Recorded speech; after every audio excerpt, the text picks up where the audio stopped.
John Park is director of the Korea Working Group at Harvard's Kennedy School of Government.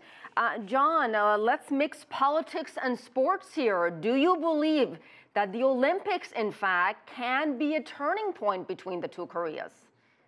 Well, certainly that's the hope in Seoul. These are being framed as potentially the peace games.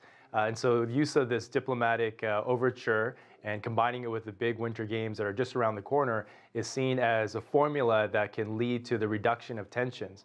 The concern, though, is that it could only be temporary. It could be temporary. The idea is to use this as a catalyst to potentially open up a broader dialogue channel, a bigger diplomatic channel. But we'll have to see till the end of the games if that, in fact, could happen.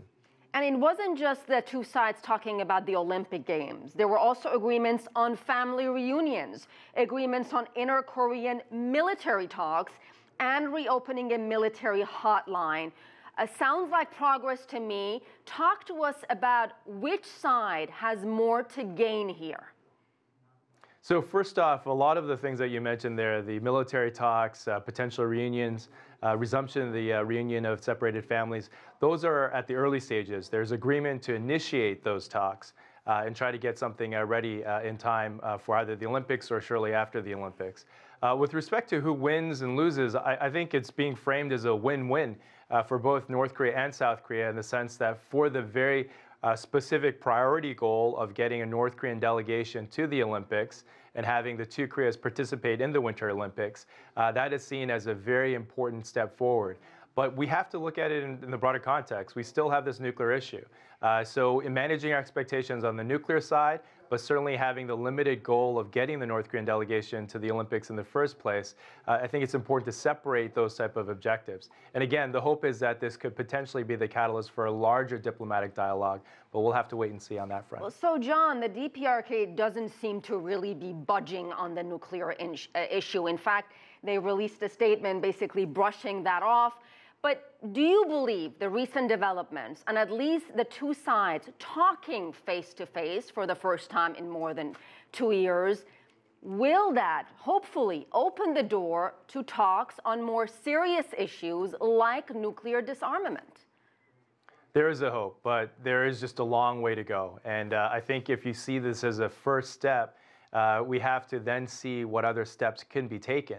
But when you look at it from the perspective of what China and Russia have been trying to do with this freeze-for-freeze diplomatic game plan, the idea that North Korea freezes its nuclear weapons development activities, in return, the United States and South Korea freezes their military exercises, there is a hope that this is the early stages of that, the freeze-for-freeze. But in terms of the overall game plan, if you look at the effort to denuclearize North Korea peacefully, that is something that is going to take many more engagement rounds if we get to that level. And we haven't seen the United States enter the picture yet, and that's going to be a critical component as well. But the coordination between and among the countries is going to be critical as well. If this process moves forward, what mechanism? And this is where I think there will be some initial discussion and talk about some reactivation of the six-party talks. You know, there's a lot of critics and skeptics here in Washington.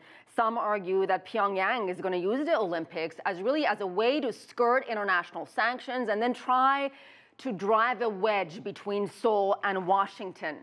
Do you agree with that?